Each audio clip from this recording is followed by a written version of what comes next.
Hello and welcome back to the channel. Today we're playing Blunderfish, which has a 5% chance of blundering on any given move. Thank you to Camille for leaving this idea in a comment. If you have any ideas that you want me to try, feel free to comment them down below. My goal is to win one game. Let's get started with game number 1.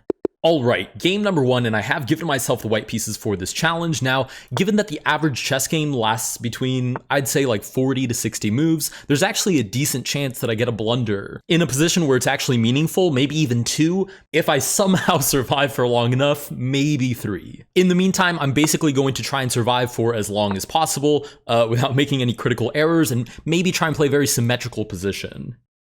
So we'll just continue with stuff that is super duper solid. We are met with pawn to c5. I'm going to just reinforce the center, and basically I'm not really hunkering down because I am playing with the white pieces, so I should try for some sort of activity. But I'm going to play very, very principled chess until I see something that is obviously a blunder. I mean, it would be quite crushing to play, 20, 30 moves and not get a singular blunder.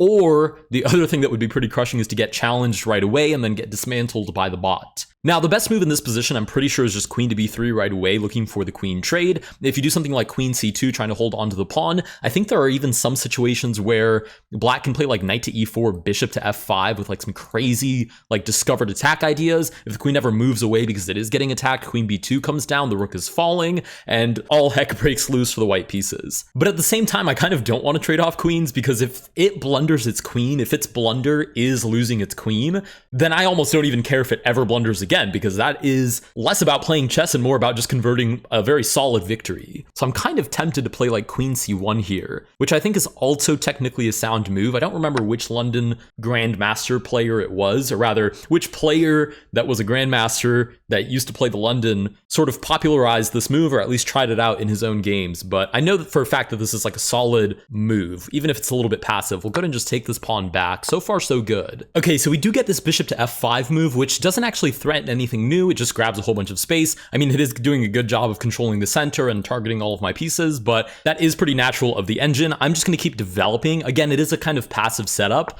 I'm bracing every single move because I'm hoping that it's going to blunder, but okay, we get pawn to h6. I can't imagine that that's its blunder. If it quote-unquote blunders by playing something like this, I'm going to be devastated, but that's not a bad enough move to actually be considered a blunder. I'm going to continue with bishop to e2, castle my king so he's out of danger, and maybe castling my king is actually walking into danger now. Okay, pawn to g5. If I move the bishop back, I mean, there's no way it can just walk me down because it's dropping pawns. So I think it would have to leave me alone. I'm just going to play bishop back to g3. Okay, bishop to g7, it's playing very aggressively, but ultimately it did just look for the fianchetto. I'm assuming it's castling next. So far, no blunders, or at least if it has happened, I definitely haven't noticed it. We'll go ahead and just castle the king out of the way. Okay, castles met with castles. I was also thinking that if it's forced to blunder, I might actually be incentivized to trade off pieces that aren't the queen, or I suppose the rooks as well. Because that way, when it comes time to blunder, it's way more likely to get rid of the queen and not do something like, I don't know, give me a free pawn, which I mean, I guess would be a blunder, but it's not really going to help me out in any way, shape, or form. So let's play knight to e5 and actually start looking for trades. We do in fact get the trade. I'll go ahead and just take back. We're on move 13 now. Oh, knight to e4 is perfect because it creates 2 more points of tension. Let me do this accurately. If I take this first, it might take and then isolate this pawn. So I think I take on g7. I mean, in the perfect world, it takes on d2. I take on f8, it takes on f1, and we just trade off like half the board there. Plus, we get through a whole bunch of different moves, so any one of those interactions could also lead to a blunder, rather. So I think I'm just taking on g7.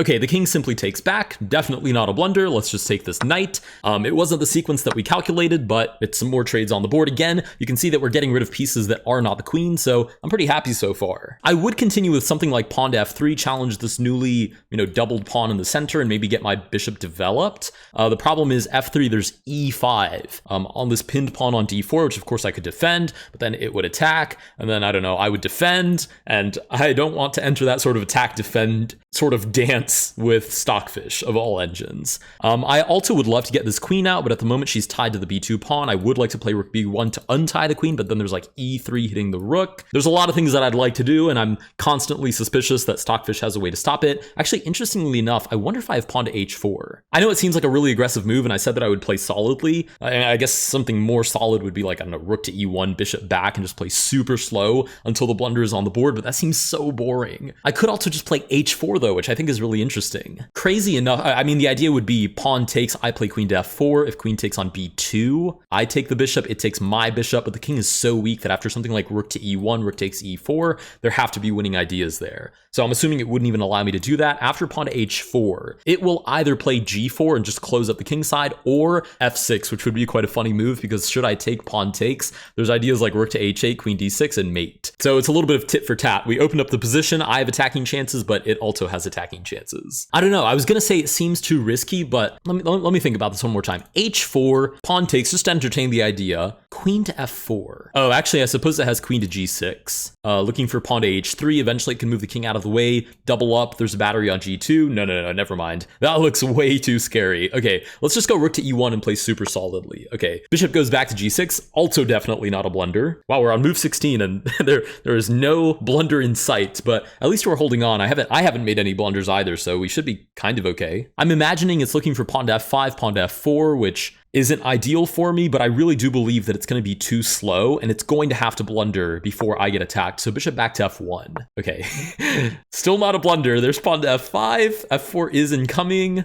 I would try and stop it if I genuinely believe that I had any chance of stopping an engine from attacking me. But the truth is I don't. I really don't have a chance. So I'm going to sit around and wait, I think, for the blunder. I'm going to play king to h1, so maybe f3 is back on the board, since e5 wouldn't be against a pinned d4 pawn. We get rook to d8 immediately. Can I play f3? It actually doesn't seem that bad. I mean, we're already on move 18. I mean, I got to get a blunder at some point. There's no way. So maybe f3 now, challenge the center before I get run over. And again, I really would play something like queen c2, queen b3, and try to trade off the queens. But the problem is, if we trade off the queens and it, I don't know, blunders the bishop, that genuinely might not be enough to beat the engine. I don't know, f3 looks super interesting because there's like rook to e7 ideas. So f3, I'm assuming it just wants to stay there. Yeah, and then it has an open file that my bishop is in the way of, so it costs me extra tempi to challenge for that open file. So that doesn't seem super concrete either. It's just like slowly restricting my position. I can't play queen d2, which would be a waiting move because of e5 against the pinned pawn. Let's just go a3 maybe. Okay, e5 happens anyways. Oh, it's because pawn f2 is dropping. So if I take, it might just take on f2 and not even take back right away because that pawn is so weak that it falls at some point regardless. So what do I do? Defend? I think I have to. Okay, we're on move 20. Blunder? No, that's definitely not a blunder. f4 is super bad. It's just grabbing a whole bunch of space and I can't do anything about it because I mean, it's an engine. I'm acting like there's going to be a way for me to challenge the engine when really I just need it to blunder. But what is the threat? If I can stop whatever I think its biggest idea is and just cost it as many moves as possible, then I might have a chance. Or maybe I take and then I actually look for the rook trades. But then so many pieces start falling apart right after. I might just have to hunker down and just hope for the best. Maybe d5? No, d5 takes still. Can't play queen c2 because of e3 with the discovered attack. Can't play queen d2 because then I just pinned my own queen for no reason, even though it does defend the pawn. Can't really play f3 because of e3. Although actually maybe I can. f3, reason being that if it does play e3 and close up the position, I have bishop to e2. Is that a worse position for me? Absolutely. But it's a kind of like structurally worse position, so it might cost Stockfish a decent number of moves to actually capitalize. So let's try f3 on for size. Oh, it just takes. Okay, I have to take back. We're on move 21. Why is there not a blunder on the board yet? Oh, e4. Okay, it didn't close up the position like I was hoping it would. It's just gonna open it up. Maybe like queen c6, bishop takes back if I do think about taking, and it just blasts open my king side. Okay, maybe with bishop g2, it will be incentivized to, okay, not take, I was gonna say. This would be amazing for me to find out that the programming is just wrong and it's not planning on blundering whatsoever. And it's just gonna play like, maybe I'm just playing the engine. That'd be quite funny, because we're on move 23 and nothing's happened. Well, nothing in my favor anyways. I mean, things are clearly happening, but let's take back pawn to g4. That better not be the blunder. Because if this is a blunder because it's just giving me a pawn and somehow like losing some initiative, I'm gonna be mad.